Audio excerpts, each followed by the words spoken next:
The stagecoach rattled to a stop in front of the dusty Presidio depot, and Catherine O'Sullivan pressed her gloved hand against the window, her heart hammering so hard she thought it might crack her ribs. 5 months of correspondence with Thomas Ryland had led her across half the country to this desert town on the Texas border, where the Rio Grande carved a silver line between two nations, and the sun beat down like God's own hammer. She stepped onto the wooden platform with her trunk and 2 carpetbags, scanning the handful of weathered faces for the man whose letters had promised her a future, a home, a family of her own. What she found instead was a tall cowboy with shoulders broad as a barn door and eyes the color of storm clouds, holding his hat against his chest like a shield. "Miss O'Sullivan." His voice was rough, scraped raw by something more than dust and wind. "Yes, I'm looking for Thomas Ryland. He was supposed to meet me." Catherine smoothed her traveling dress, suddenly conscious of how the fabric clung to her after days in the cramped coach. The cowboy's jaw worked, and she watched his Adam's apple bob twice. "Madam, I'm William Ryland, Thomas's brother." He paused, and in that pause Catherine felt the bottom drop out of her carefully constructed future. "Thomas passed 3 weeks ago. Horse threw him into a ravine during a storm, broke his neck." The world tilted sideways. Catherine grabbed for the porch railing, her fingers finding splintered wood instead of the smooth stability she'd imagined. "He's dead." "Yes, madam. I'm real sorry. We sent a telegram, but I reckon you'd already left Boston by then." William Ryland shifted his weight, boots scraping against the platform. "I know this ain't what you expected, coming all this way for nothing. For nothing." Catherine repeated the words, tasting their bitterness. She'd left behind a cramped boarding house room, a job stitching shirts for pennies, and the sideways glances of neighbors who whispered about spinsters and bad luck.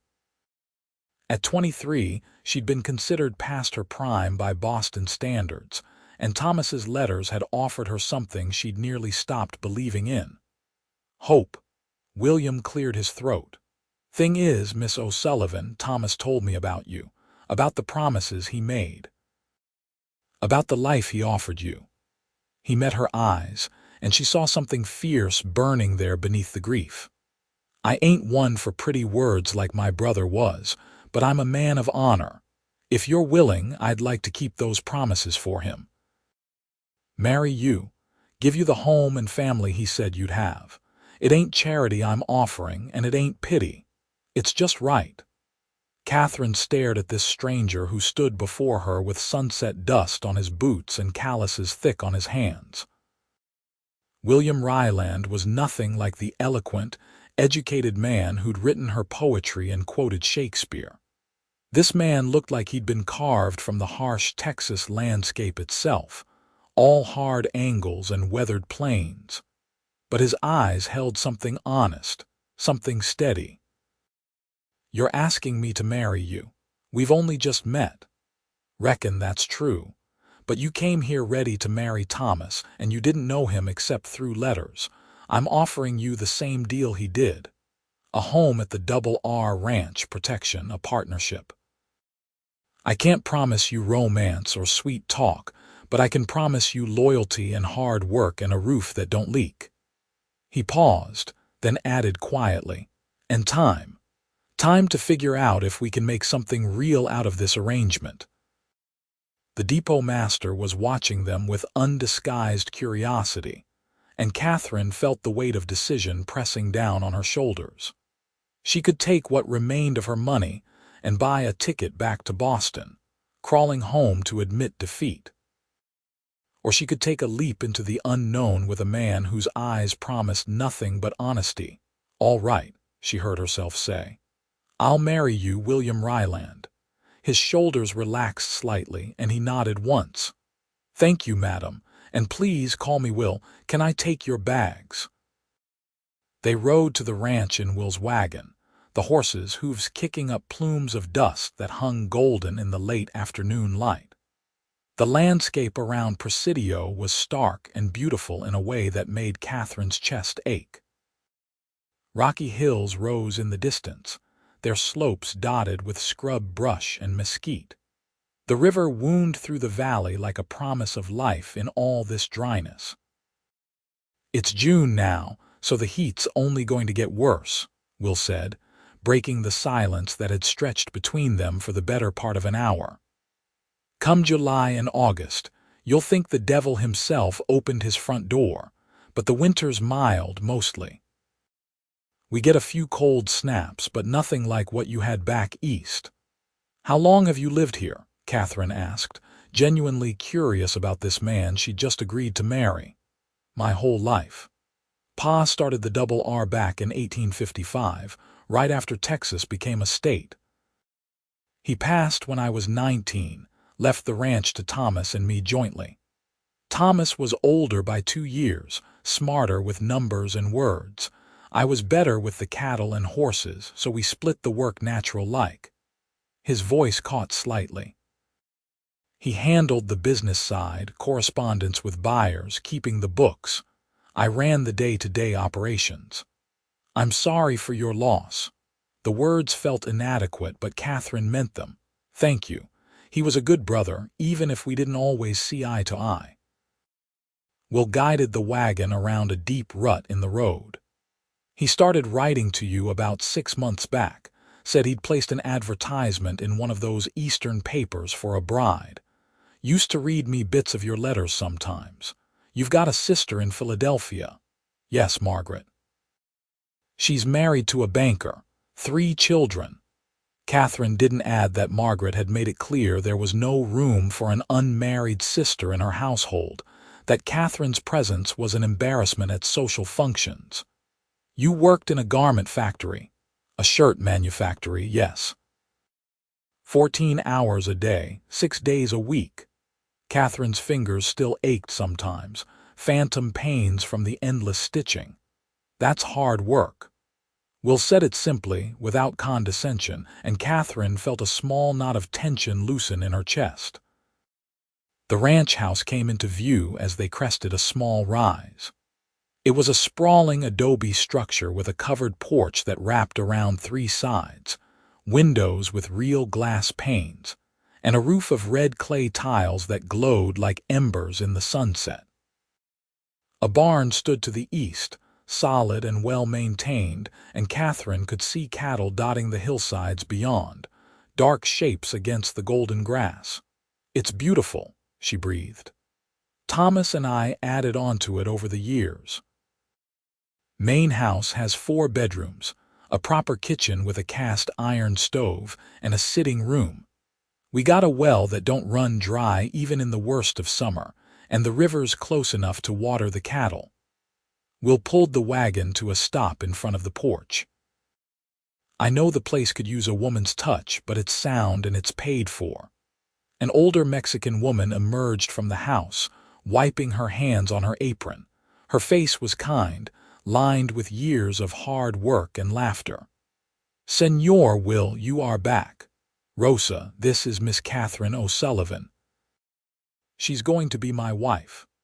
Will helped Catherine down from the wagon, his hands strong and steady on her waist. "Catherine, this is Rosa Martinez. She's been helping around the ranch for near about 10 years now, cooking and keeping things from falling into complete chaos." "Welcome, Señorita." Rosa's smile was warm despite the questions Catherine could see in her dark eyes. "Come, you must be tired from your journey. I have prepared the guest room." "Thank you, but I can help with my things," Catherine started, but Rosa waved her off. "Nonsense. You rest. There will be plenty of time for work tomorrow." Rosa shot Will a meaningful look. "Senor Will can carry your bags." Will gathered Catherine's luggage with an ease that spoke of his strength. "Rosa's right. You've had a long trip. I'll show you to your room and you can freshen up before supper." The interior of the house was cooler than Catherine expected, thick adobe walls keeping out the worst of the heat. The main room held sturdy furniture, a stone fireplace, and rugs woven in bright geometric patterns. Everything was clean but decidedly masculine, lacking the small touches and decorations that made a house feel like a home. Will led her down a hallway to a room that faced east. It held a bed with a simple quilt, a dresser, a washstand with a porcelain basin, and a window that looked out over the ranch yard. This was going to be your room anyway until we got properly married. Figure you'll want your own space for now, until we know each other better. Catherine turned to face him, surprised by his consideration. That's very kind of you. It's only decent. We'll set her bags down carefully. I know this whole situation ain't what either of us planned. I want you to know you're safe here, Catherine. I won't push you into anything you ain't ready for. Thank you, Will. She meant it more than she could express. The fear that had been lurking in the back of her mind, the worry about what a marriage of convenience to a stranger might entail, eased slightly. We'll go into town tomorrow and see Reverend Thompson if that suits you. Get married proper, legal. Then you can decide how you want things to proceed from there. He moved toward the door, then paused. I'm glad you stayed. Thomas saw something special in your letters, and I reckon he wasn't wrong. After he left, Catherine sank onto the bed and let out a shaking breath. In the span of a few hours, she'd gone from anticipating a reunion with a man she'd never met to agreeing to marry his brother. It was madness, absolutely insane, yet something in Will's straightforward honesty made her think she might have made the right choice. Rosa knocked softly and entered with a pitcher of water. I thought you might want to wash before dinner, Señorita. Thank you, Rosa. And please call me Catherine. Rosa poured water into the basin, her movements practiced and efficient.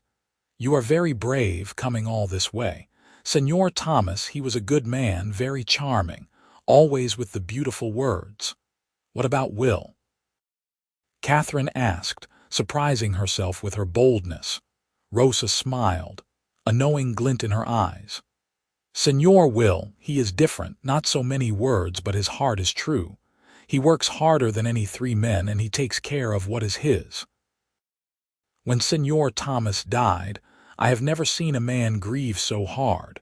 They argued sometimes, but the love between them was strong. What did they argue about? Small things, mostly.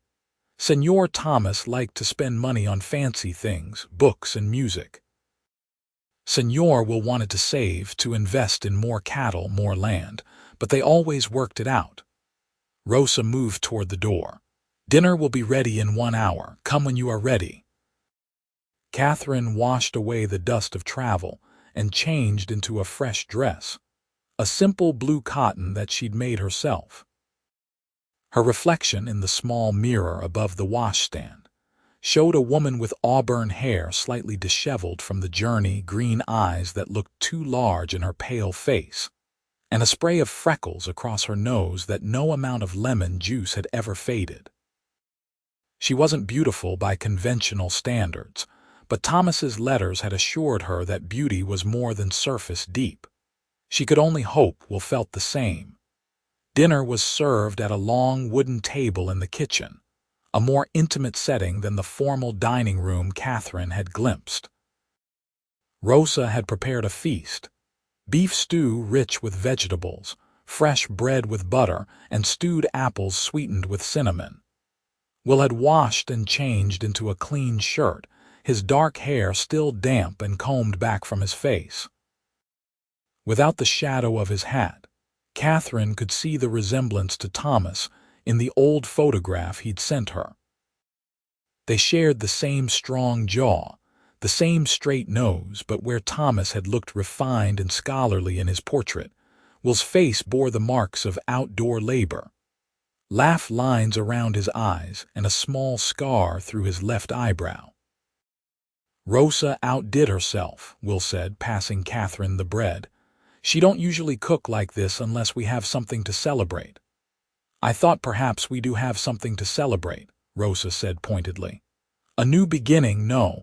Will's ears reddened slightly. I suppose that's true. They ate in companionable silence for a while, the kind of quiet that felt comfortable rather than awkward. Catherine found herself surprisingly hungry, the stew warming her from the inside despite the lingering heat of the evening. "Tell me about the ranch," Catherine said finally. "What do you raise here?" "Cattle, mostly longhorns. We've got about 300 head right now, though the number fluctuates depending on the market. We drive them up to the railroad in San Antonio twice a year, spring and fall. That's when we make most of our money." Will leaned back in his chair, his expression more animated than she'd seen it. "We also keep some horses, breed them for cow work, and Rosa has her garden and chickens, which keeps us in vegetables and eggs. It sounds like a lot of work for one man." "I've got 2 hands that work here regular, Manuel and Jim. They live in the bunkhouse during the busy seasons, go home to their families in town during the slower months. During roundup and branding, we hire on extra help." He studied her across the table. "Can you ride?" "A little. I took some lessons when I was younger, before my father died."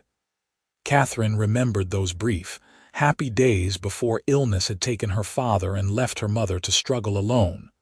Her mother had passed 2 years later, worn out by grief and poverty. "I can teach you more if you want." Out here, knowing how to handle a horse ain't just useful, it's necessary. Town's 5 miles away, and you won't always want to wait on me to hitch up the wagon. The casual way he included her in the future workings of the ranch sent a flutter through Catherine's stomach. "I'd like that." "Good." Will nodded, satisfied. "What about cooking? Sewing? I know you worked in a factory, so I reckon you're handy with a needle." "I can sew just about anything, and I can cook basic meals. Nothing fancy, but I won't let us starve." Rosa laughed softly.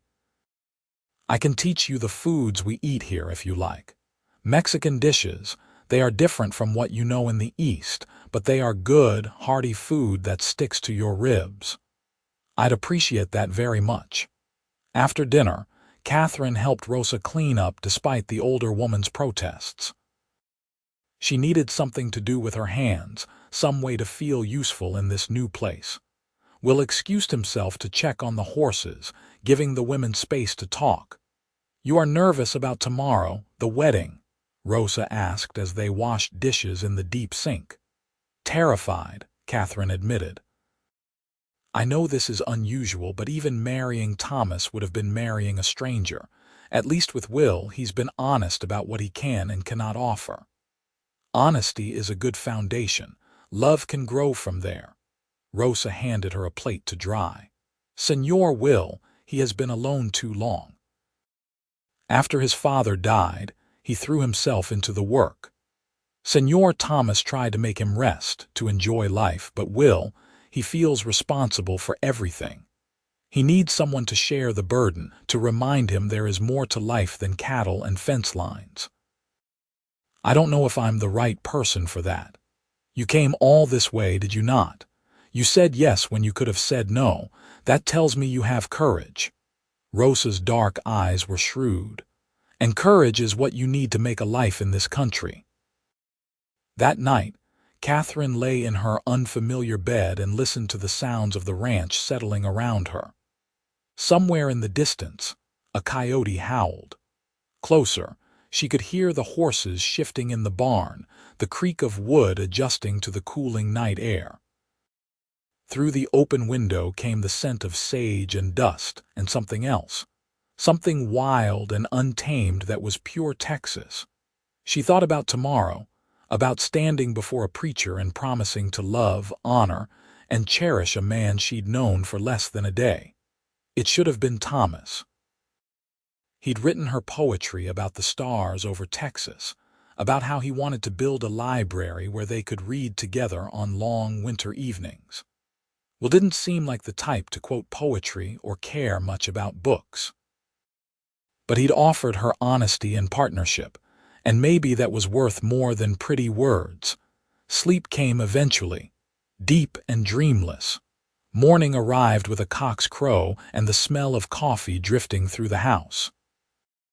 Catherine dressed carefully in her best dress, a green silk that matched her eyes.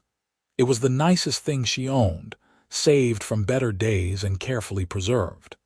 She pinned up her hair and studied herself in the mirror, trying to see what Will might see. A practical woman, she decided. Someone who could work hard and pull her weight. That would have to be enough. Will was already at the kitchen table when she emerged, dressed in dark trousers and a white shirt that looked freshly pressed. He stood when she entered, his storm-colored eyes widening slightly. "You look real nice," he said, the words gruff but sincere. "Thank you. So do you."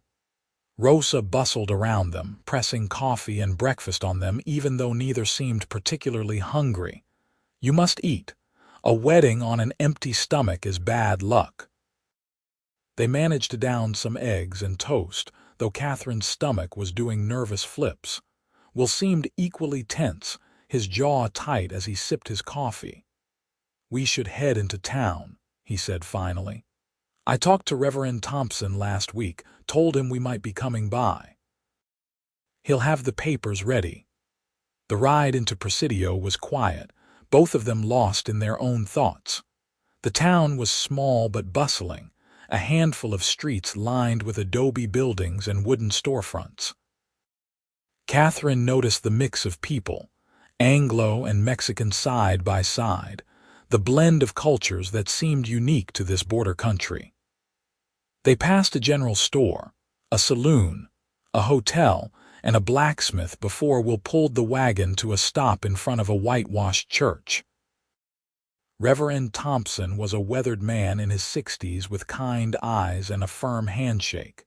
"Miss O'Sullivan, welcome to Presidio.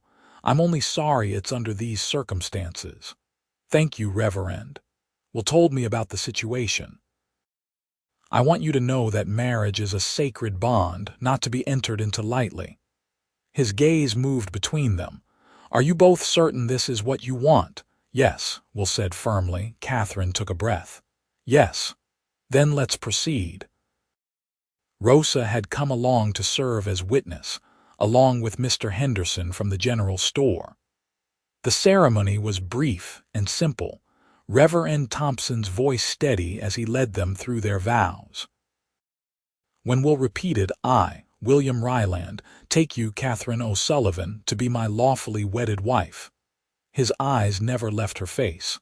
Catherine's voice shook slightly as she made her own promises, but she meant every word. "You have a ring?" the Reverend asked. Will produced a simple gold band from his pocket. "It was my mother's. She passed when I was young, but Pa kept it. I'd be honored if you'd wear it, Catherine." The ring slid onto her finger, a perfect fit.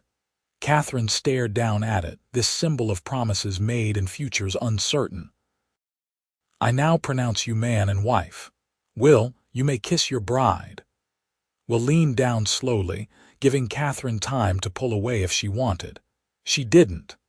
His lips brushed against hers, gentle and brief, but even that small contact sent warmth flooding through her.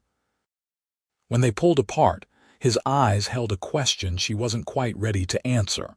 They signed the marriage certificate, made it legal and binding. Catherine O'Sullivan became Catherine Ryland in the span of a pen stroke. Rosa hugged her tightly, whispering congratulations. Mr. Henderson pumped Will's hand enthusiastically. "You'll bring your bride by the store soon, won't you?" Henderson said. "My wife will want to meet her, welcome her properly to town." "We will," Will promised. They stopped at the general store on the way out of town, and Will insisted on buying Catherine fabric for new dresses, thread, needles, and other supplies she might need. He also purchased a stack of newspapers and a book, which he handed to her almost shyly. "Thought you might like something to read. I know Thomas mentioned you enjoyed books." Catherine looked down at the title, Jane Eyre. "I've wanted to read this for years. Thank you, Will. It ain't much, but I want you to know I'm paying attention. To what makes you happy, I mean." The gesture touched her more than expensive jewelry could have.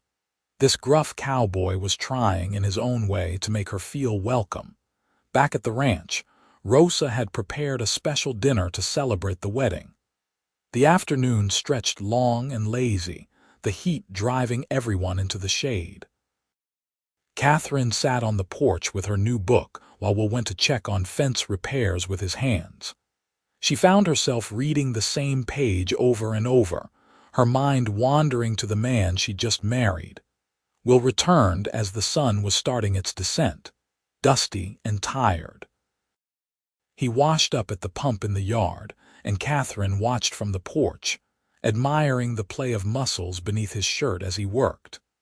When he caught her looking, she flushed and turned quickly back to her book. Dinner was another feast, and Rosa brought out a bottle of wine she'd been saving. "To the new Senor and Senora Ryland," she toasted, raising her glass. "May you find happiness together." They drank, and Catherine felt the wine warm her blood, loosening some of the tension that had held her rigid all day. Will seemed more relaxed too, telling stories about the ranch and the country around Presidio. He had a dry sense of humor that caught her off guard, making her laugh at unexpected moments.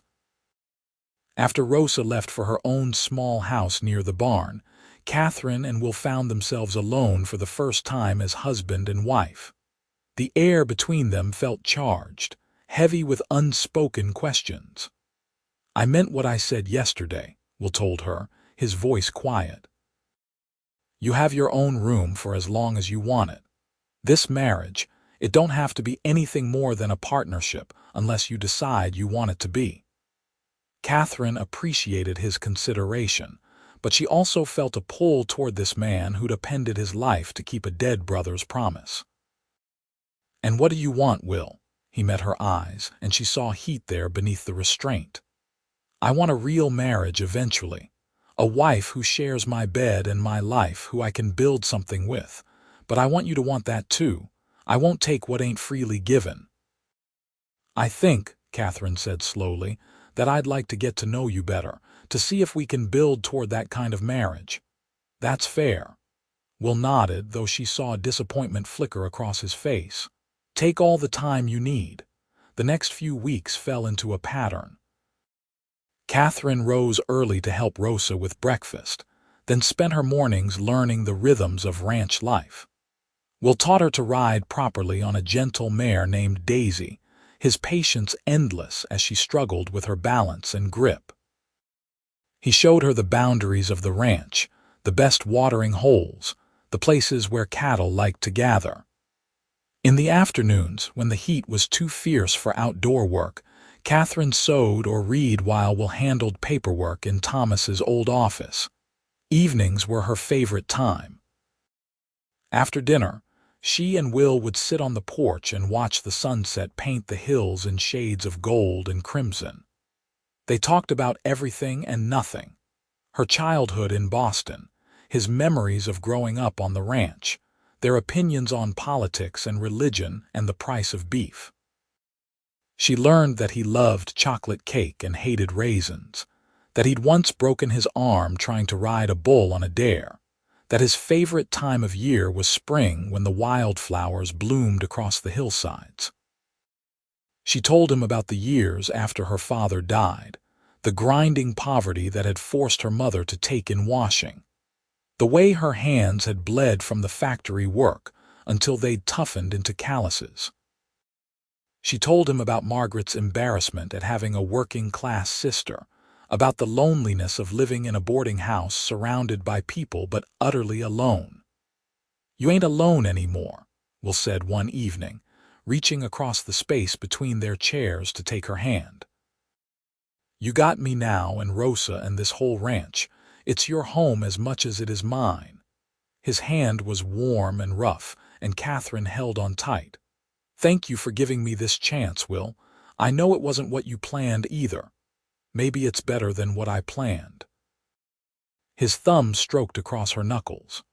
"Thomas always said I needed someone to shake up my life, keep me from getting stuck in my ways.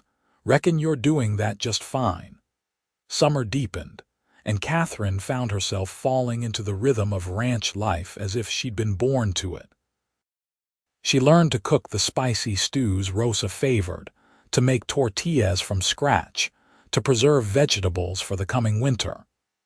She mended clothes and made new curtains for the windows, adding small touches of beauty to the house.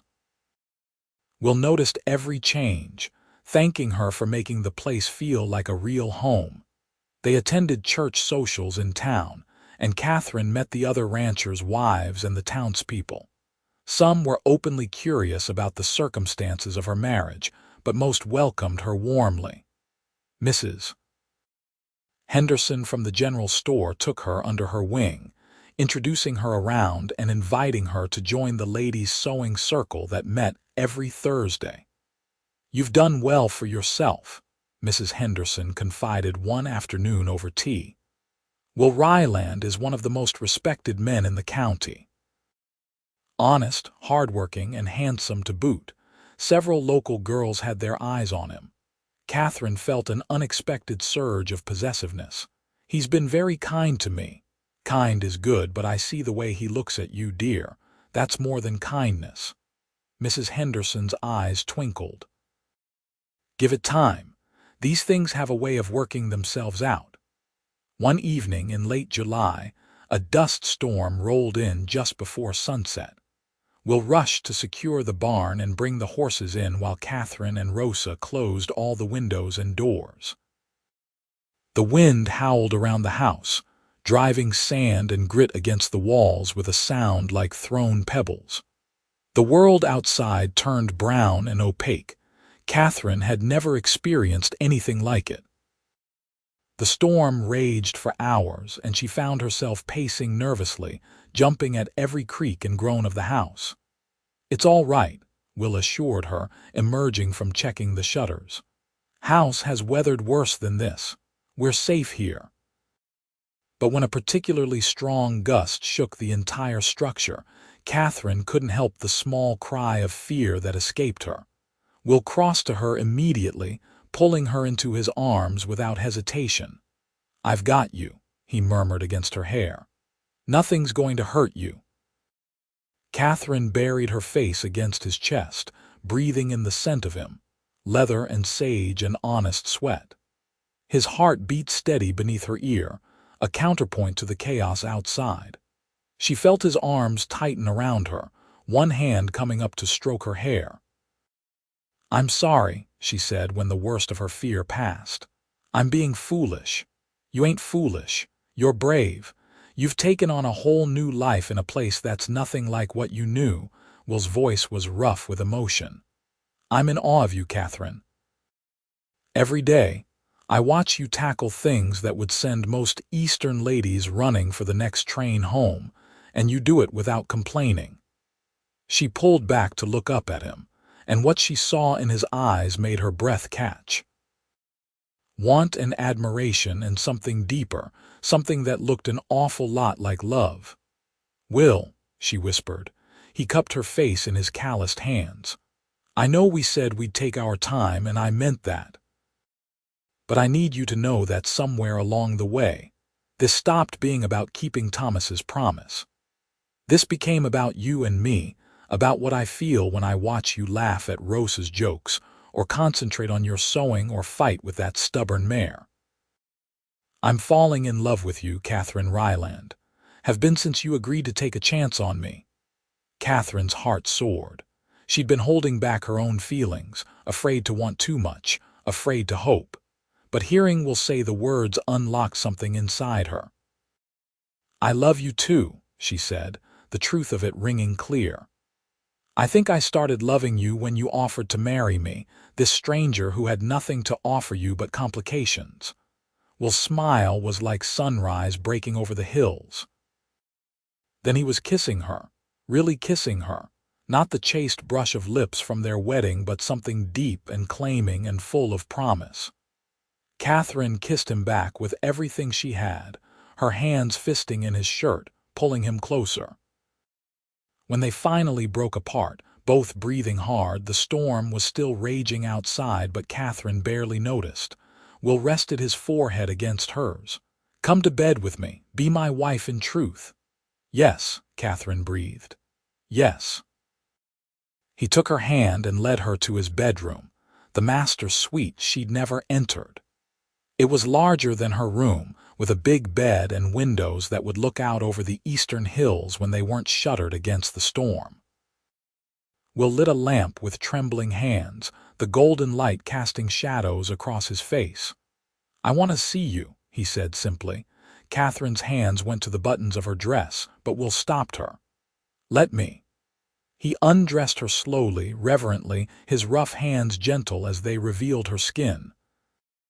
Catherine had never felt more beautiful than she did under Will's heated gaze.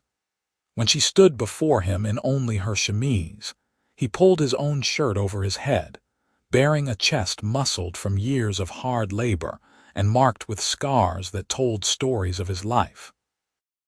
They came together on the bed, learning each other's bodies with touches and whispers.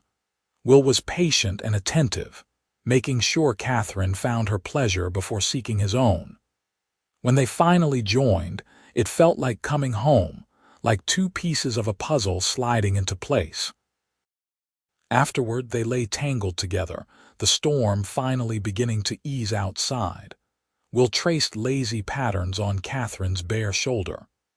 "I was so angry at Thomas for dying, for leaving me alone to handle everything.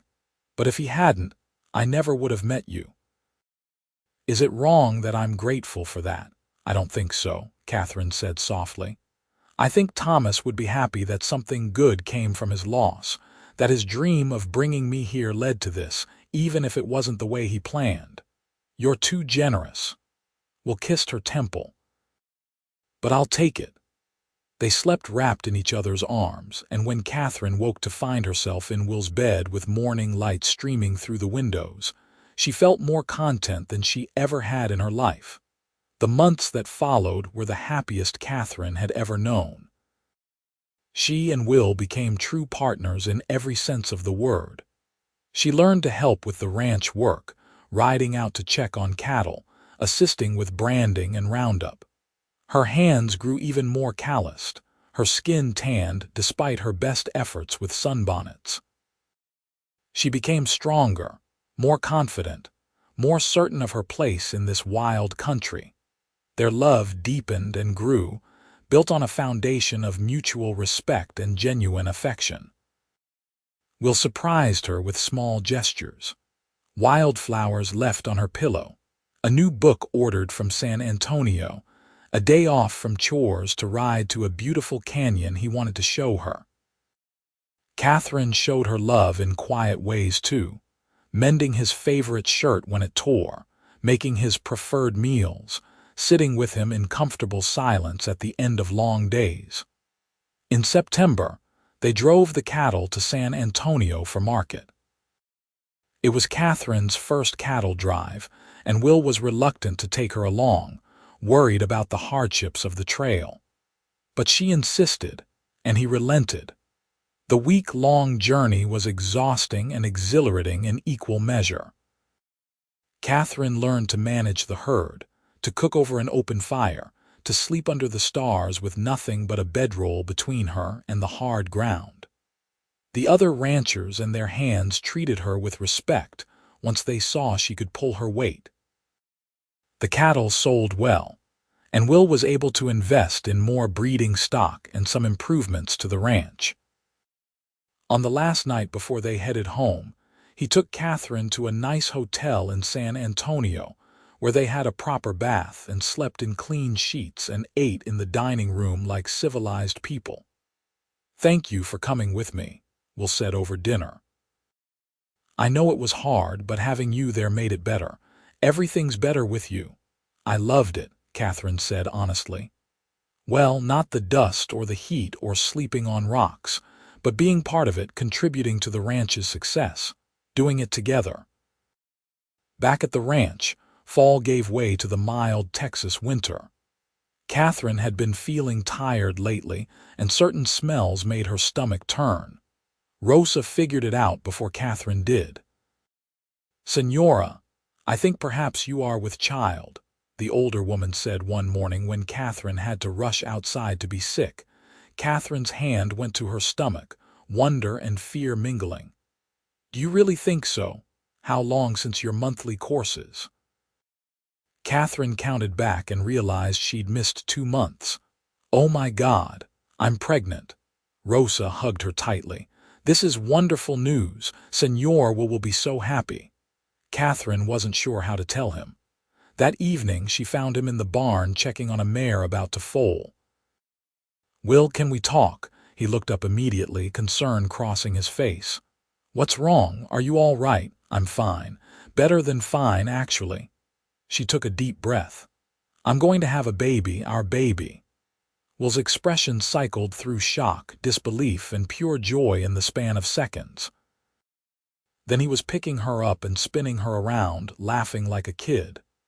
"A baby, we're having a baby." "Careful," Catherine protested, but she was laughing too. "Yes, we're having a baby. Sometime in late spring, I think." Will set her down gently, his hands framing her face. "You've just made me the happiest man in Texas. Hell, in the whole country."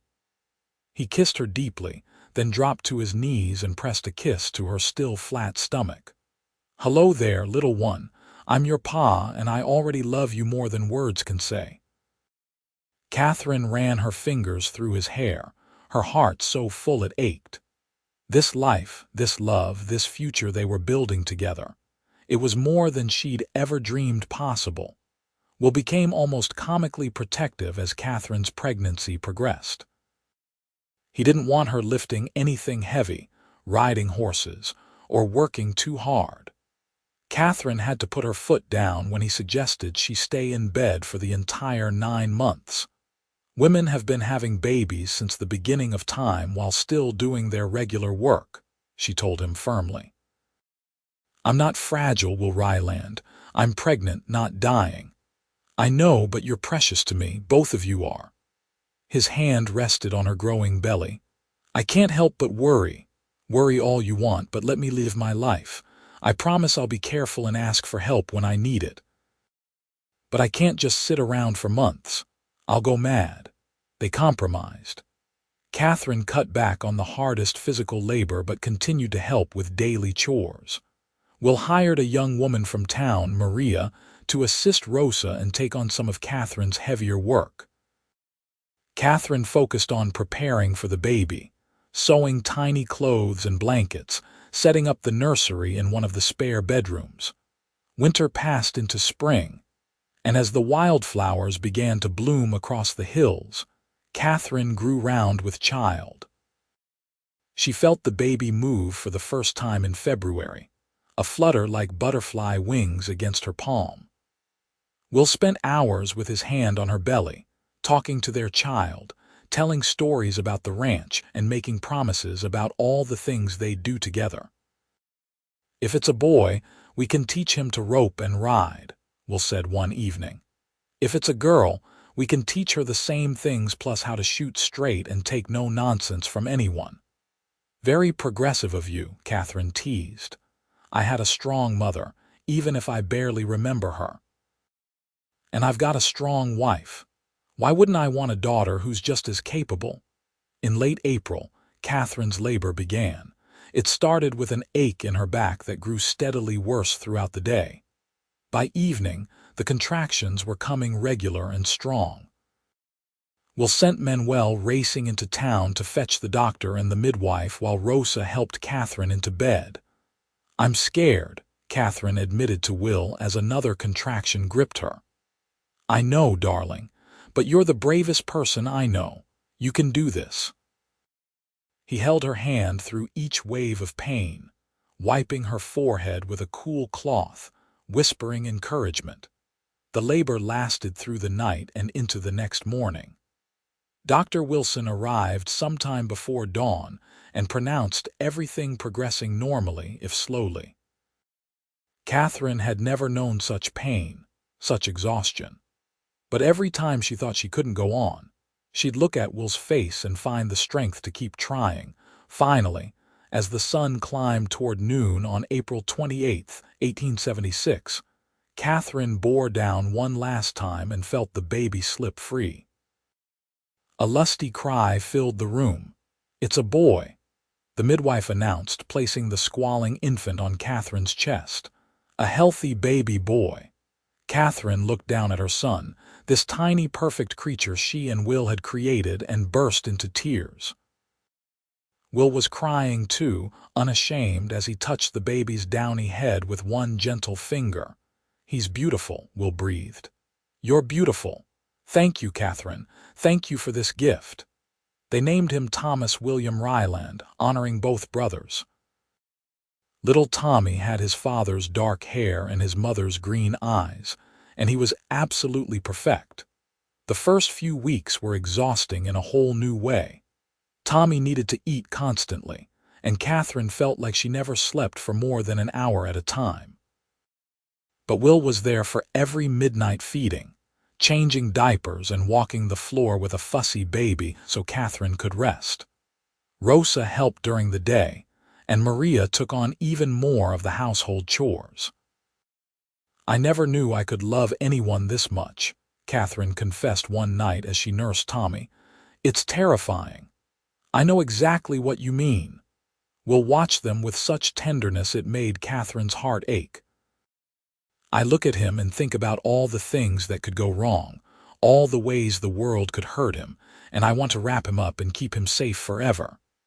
We can't, though. We can only do our best and trust that we're raising him right. With you as his mother, how could we go wrong?" As Tommy grew from infant to baby to toddler, the ranch prospered. Will expanded their operation, buying more land and increasing their herd. Catherine managed the household accounts and started breeding chickens on the side, selling eggs and birds in town for extra income. Together, they built something solid and lasting. Tommy was 2 when Catherine discovered she was pregnant again. This time, the pregnancy felt easier, perhaps because she knew what to expect. Will was still overly protective, but Catherine had learned how to manage his worry with gentle firmness. Their daughter arrived in February of 1879, a tiny thing with auburn hair and her father's storm-gray eyes. They named her Clara Rose, and Will fell instantly, completely in love. "I thought I understood love when Tommy was born," he said, cradling his newborn daughter. "But this is different. She's got me wrapped around her little finger already," Catherine laughed. "Wait until she's older and learns to use those eyes on you. You won't stand a chance." Life settled into a beautiful rhythm. Tommy followed his father around the ranch, learning to ride and rope and care for the animals. Clara was quieter, preferring to help her mother in the garden or with the cooking. But she could also outshoot her brother by the time she was 8, much to Tommy's chagrin. Catherine and Will's love only deepened with time. They still sat on the porch most evenings, watching the sunset and talking about their day. Will still brought her wildflowers and books. Catherine still mended his clothes and made his favorite meals. But now they also navigated the challenges of parenthood together, made decisions about the ranch's future, and built a legacy for their children. Rosa aged but remained a vital part of their household until her death in 1885. Catherine mourned her as she would her own mother, grateful for the friendship and guidance the older woman had provided. Maria, who had married Manuel and had children of their own, took over Rosa's role. The years brought changes. Presidio grew from a small border town into a more established community. More families moved in, schools were built, and the railroad finally came through in 1883, making shipping cattle easier and more profitable. The Double R Ranch became one of the most successful operations in the county. Tommy grew into a capable young man who loved the ranch as much as his father did. Clara surprised everyone by developing a passion for medicine, inspired by Dr. Wilson's care for their family over the years. Will and Catherine supported her decision to pursue medical school back east, even though it meant being separated from their daughter for long stretches. "I'm proud of her," Will said the day they put Clara on the train to Philadelphia, though his eyes were misty. "She's going to do great things." "She learned her strength from you," Catherine told him, slipping her hand into his. "From us," Will corrected. "We did this together." Tommy married a rancher's daughter from a neighboring spread in 1895, bringing new life and laughter to the ranch. Catherine became a grandmother in 1896, marveling at how time had flown. It seemed like yesterday that she'd stepped off the stage in Presidio, terrified and uncertain. Now she was a woman of 43 with grown children and a grandchild on the way. Clara returned home in 1897, one of the first female doctors in Texas. She set up a practice in Presidio, serving the community that had raised her. She eventually married a lawyer from town, a kind man who supported her career and her passion for helping others. As the new century dawned, Will and Catherine found themselves slowing down, content to let Tommy take over more of the ranch operations. They still lived in the ranch house, but Tommy and his growing family occupied the new wing they'd added on. On a warm June evening in 1900, 24 years after that dust storm that had first brought them together as husband and wife in truth, Catherine and Will sat on their porch watching the sunset. His hair was more gray than dark now, and her auburn had faded to silver. His hands were gnarled with arthritis and her back ached from decades of hard work, but when he looked at her, she still saw the same love that had filled his eyes that stormy night. "You ever regret it?" Will asked. "Staying, I mean, marrying me instead of going back east?" Catherine didn't even have to think about it. "Never. Not for a single moment. This life with you, our children, this ranch, it's more than I ever dreamed I could have. You kept Thomas's promise and gave me so much more. You gave me everything," Will said softly. "A home, a family, a reason to be more than just a rancher surviving day to day.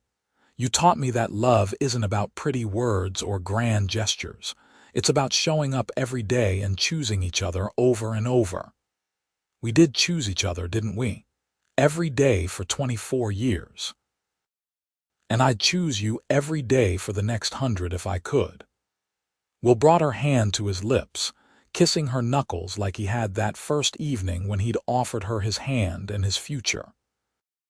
They sat in comfortable silence as the sky blazed orange and pink and purple, the same sky they'd watched thousands of times before. From inside the house, they could hear Tommy's children laughing, the sounds of family and life continuing. In town, Clara was probably finishing up at her office, her husband waiting to walk her home. The ranch stretched around them, prosperous and thriving, a testament to decades of hard work and love. Catherine leaned her head on Will's shoulder, breathing in the sage-scented air of the only place she'd ever truly belonged. She'd come to Texas to marry a stranger and build a new life. Instead, she'd found her soulmate, created a family, and helped build a legacy that would outlast them both. As the sun finally slipped below the horizon and the first stars began to appear, Will wrapped his arm around his wife and pressed a kiss to her silver hair. 24 years ago, he'd made a promise to a woman stepping off a stagecoach, grief-stricken and determined. He'd promised her a home, a partnership, and time to build something real. Looking back on the life they'd created together, the children they'd raised, the love that had only grown stronger with each passing year, Will knew he'd kept that promise and so much more. They'd built not just a successful ranch, but a true home filled with laughter and love, weathering droughts and dust storms and all the challenges that life in the harsh Texas landscape could throw at them. Catherine stirred against his shoulder, and he looked down to find her smiling up at him, her green eyes still bright despite the lines that time had etched around them. "What are you thinking about?" she asked. How lucky I am. How grateful I am that you said yes that day in Presidio. I'm the lucky one. You gave me a chance when you could have sent me back to Boston. You were patient and kind and honest with me. We were both taking a chance, Will said, but it paid off better than either of us could have imagined. They remained on the porch until the stars filled the sky like diamonds scattered across black velvet. The same stars that had witnessed their courtship and their struggles and their triumphs. Finally, as the night air turned cool, they went inside hand in hand, ready for whatever adventures tomorrow might bring. The Double R Ranch continued to thrive under Tommy's capable management, eventually passing to his children and grandchildren. Clara's medical practice became legendary in Presidio, and she trained several young women who followed in her footsteps. The family grew and spread, but they always returned to the ranch for holidays and celebrations, drawn back to the place where Catherine and Will had built their foundation. Will lived to see his 80th birthday in 1904, surrounded by children, grandchildren, and great-grandchildren. He passed peacefully in his sleep with Catherine beside him, having lived a full and rich life. Catherine followed him 2 years later, her heart simply giving out one spring morning as she tended the roses she'd planted decades before.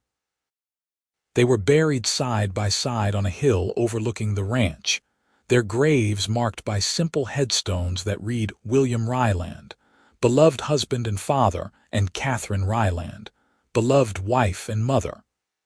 But their true legacy wasn't carved in stone. It lived on in the family they'd created, the ranch they'd built, and the love story they'd written together. Years later, their great-great-grandchildren would sit on that same porch and watch the same sunsets, listening to stories about the woman who came to Texas to marry one brother and ended up building a dynasty with another. They'd hear about Catherine's courage in staying when she could have left, about Will's honor in keeping a promise that wasn't even his to keep, and about how two strangers became soulmates through patience, partnership, and love. The story of Catherine and Will Ryland became part of the ranch's mythology, passed down through generations as an example of what love could be when it was built on a foundation of respect and trust. Their wedding rings, kept in a special box, were sometimes loaned to young couples getting married, a way of carrying on the legacy of a love that had started with a simple offer. Then let me keep his promise. But Catherine and Will would have been bemused by all the fuss. For them, their love story wasn't extraordinary. It was simply the result of two people choosing each other every single day, through good times and bad, through droughts and dust storms, through the birth of children and the loss of loved ones. They'd faced every challenge together, celebrated every triumph together, and built a life that was richer and fuller than either of them could have imagined. In the end, that was the real promise Will had kept. Not just Thomas's promise of a home and a partnership, but his own promise to give Catherine time to see if they could build something real. They'd built something that lasted not just their lifetimes, but generations beyond, a love that became the cornerstone of everything that came after. And if sometimes, on warm June evenings, ranch hands swore they could see two figures sitting on that old porch, watching the sunset hand in hand, well, maybe that was just the wind playing tricks. Or maybe it was Catherine and Will, still choosing each other, still building their forever, one sunset at a time. The Double R Ranch stands to this day, over a century after Catherine first stepped off that stagecoach in Presidio. The house has been expanded and modernized, but the original adobe structure remains, carefully preserved. The porch where Catherine and Will spent so many evenings still overlooks the same hills, the same river, the same endless Texas sky.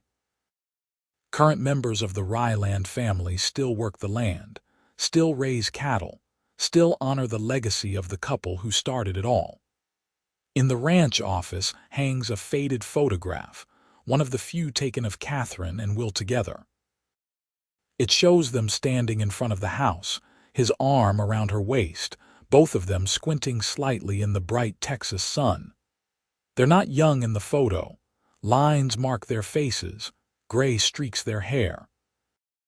But the love in their eyes is unmistakable, radiating from the old image with a warmth that transcends time. Beneath the photograph is a small plaque with a quote attributed to Catherine, taken from a letter she wrote to her sister Margaret late in life. "I came to Texas to marry a man I'd never met and build a life I could barely imagine. Instead, I found my soulmate, raised a family I'm proud of, and lived a life beyond my wildest dreams. Sometimes the best things come from taking a chance on the impossible." And that, in the end, is what Catherine and Will's story teaches. That love can bloom in the most unexpected places, that promises kept can lead to futures undreamed of, and that sometimes the greatest adventures begin with a single word: yes.